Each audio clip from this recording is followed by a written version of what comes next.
calon wakil presiden kita. Assalamualaikum warahmatullahi wabarakatuh.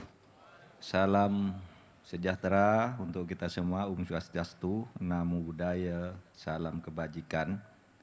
Mas Ganjar Pranowo dan Ibu Atika serta Ananda Alam, Pak Hasto Kristianto, Sekjen, di sebelah sana, Pak Hasto Kristianto, kemudian Pak Arsyad Rashid tadi yang pidato, ganteng orangnya, ketua pemenangannya. Yang gagah di sebelahnya ini Panglima TNI, lalu Pak Gatot Edi, mantan Wakapolri, Tuan Guru Bajang, Zainul Majdi, lalu Pak Andi Wijayanto, dan yang paling ujung sana Pak Ahmad Basara yang ini belum kenal nama. Oh Pak ini, Pak Luki, Pak Denot, ya Pak Luki, dan yang lain-lain nih dari pimpinan Sekjen Partai Persatuan Pembangunan, Sekjen Partai Hanora, kemudian Ibu dari Perindo, ya, dan yang lain-lain. Saudara, pemilu kali ini adalah pemilunya anak muda. Maka yang banyak yang hadir di sini adalah anak-anak muda yang agak lebih tua seperti saya, Pak Habib Kribo, Pak Saur dan sebagainya untuk membimbing. Yang lain ini banyak yang muda-muda. Pemilih muda sekarang ini jumlahnya terbesar. Sebanyak 62% yang akan menjadi pemilih yang sangat menentukan. Itu berarti wajah Indonesia 5 tahun mendatang akan sangat ditentukan oleh Anda semua anak muda. Buat saya sebenarnya anak muda itu bukan hanya berarti diukur dari sisi usianya, tapi lebih dari itu menurut saya adalah pemikirannya, cara pandangnya, gayanya, dan perspektif di dalam memandang kehidupan. Semangat anak muda adalah selalu berani melakukan sesuatu. Himmatur rijal, tahdimul jibal. Semangat anak muda itu, kata Sayyidina Ali, meruntuhkan gunung yang berdiri kokoh.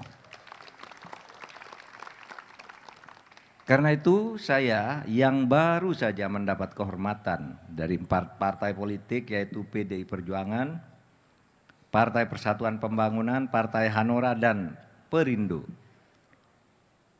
untuk menjadi pendamping Mas Ganjar Pranowo pada kali ini, mengajak Anda semua para anak muda, beranilah membenahi dan membangun Indonesia ini dengan kekuatan dan keunggulan masing-masing yang Anda miliki.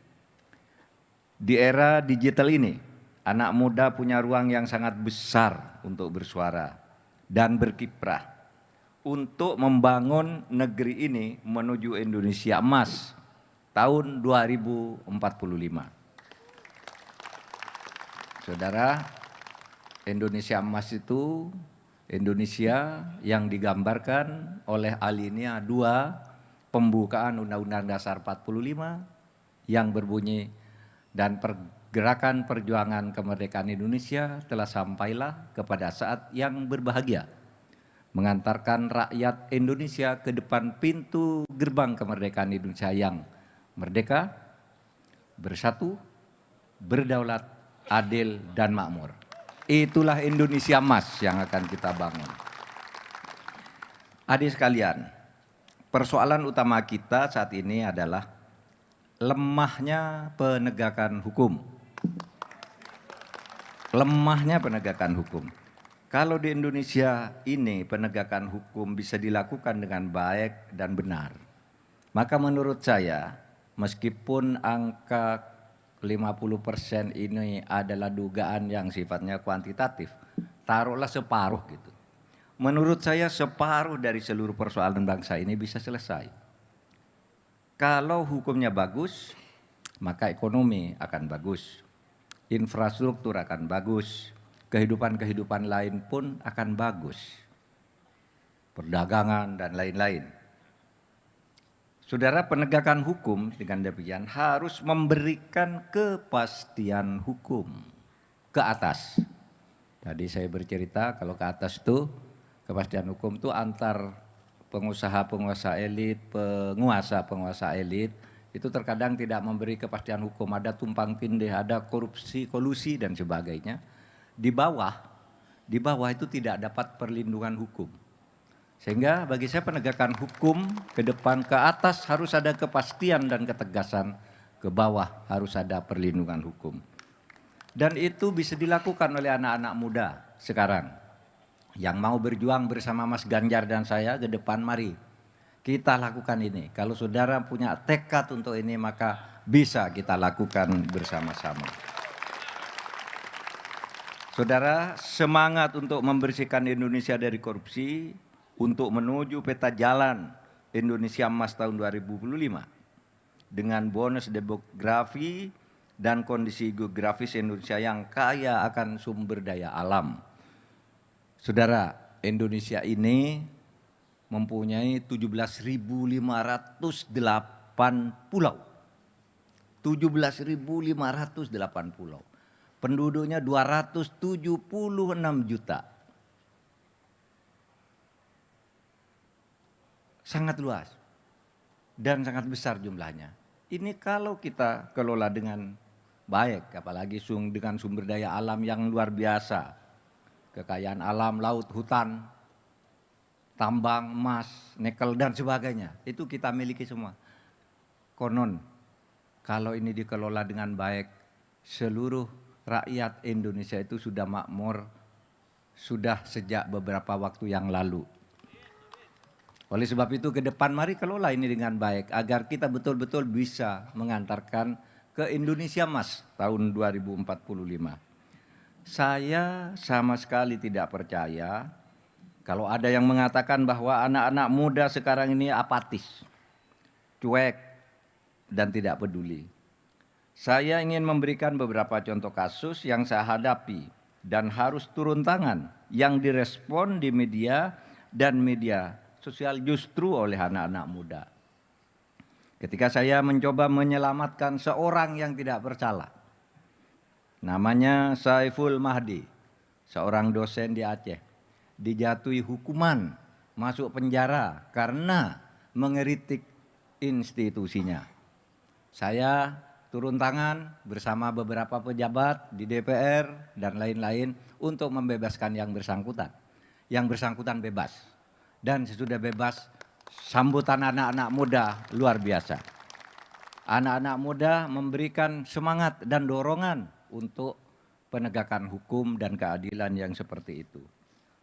Saudara sekalian, pernah juga saya membebaskan seseorang yang dikeroyok oleh begal di Bekasi. Dikeroyok oleh begal di Bekasi, dia kemudian melawan dan membunuh salah satu begal. Tiba-tiba saat itu juga yang bersangkutan ditangkap oleh polisi dan dijadikan tersangka. Saya sampaikan ke Presiden bahwa ini tidak benar menurut hukum. Karena orang membela diri dan membunuh si begal kemudian dihukum. Besoknya anak ini dibebaskan oleh polisi dan justru diberi penghargaan. Dan anak-anak muda memberikan dukungan terhadap sikap dan ketegasan pemerintah yang seperti ini. Saudara, mari akhirnya kita jadikan pemilu kali ini untuk menghasilkan perubahan. Memilih pemimpin yang dianggap bisa melakukan perubahan, apalagi perubahan besar dalam penegakan hukum. Perubahan itu bukan berarti menutup buku. Perubahan itu adalah melanjutkan tahapan-tahapan yang sudah kita capai. Satu, yang bagus kita lanjutkan, yang sudah selesai kita pelihara, yang tidak cocok kita buang lalu kita kembangkan ke arah-arah baru. Karena sebenarnya perubahan itu bisa saja hanya diartikan sebagai pengembangan, tidak harus dipertentangkan antara perubahan dan kelanjutan. Sama saja sebenarnya semuanya berarti pengembangan. Demikian, selamat, mari berjuang bersama Ganjar dan Mahfud MD untuk menuju tahun 2045 yang sempurna. Assalamualaikum warahmatullahi wabarakatuh. Waalaikumsalam warahmatullahi wabarakatuh. Luar biasa pidato yang sangat menenangkan bagi anak muda. Karena tidak hanya sekedar narasi tapi sudah memberikan bukti. Berikan tepuk tangan sekali lagi untuk Bapak Mahfud MD, calon Wakil Presiden 2024. Dan selanjutnya hadirin, kita akan segera mendengarkan pidato atau sambutan dari calon Presiden 2024, Bapak Ganjar Pranowo.